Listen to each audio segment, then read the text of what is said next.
বউ, ছেলেটাকে মিষ্টি কেটে দাও। মিষ্টি খায়া কাজ করতে যাইতে হবে, ঘরে কোনো টাকা নাই। ফুলপুর বাজারে যাবে, কত টাকা ভাড়া? ভাড়া 50 টাকা। সবকিছুর দাম বেশি, সংসার চালাইতে কষ্ট হয়ে যায়। ঠিক আছে, চলো।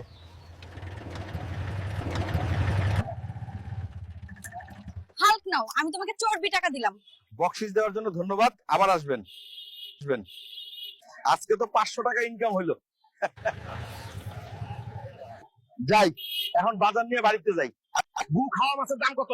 250 টাকা। গু খাওয়া মাছের দাম 250 টাকা হয়, তাহলে তরকারি কি দিয়ে কিনবো? ঠিক আছে মাম, 1 কেজি দেন।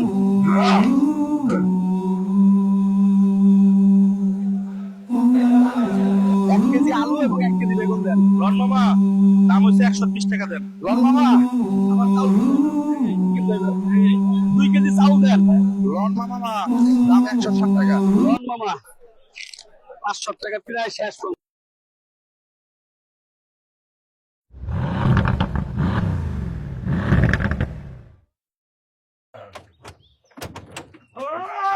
বউ বাইরে আয়, বাজার করে আনছি।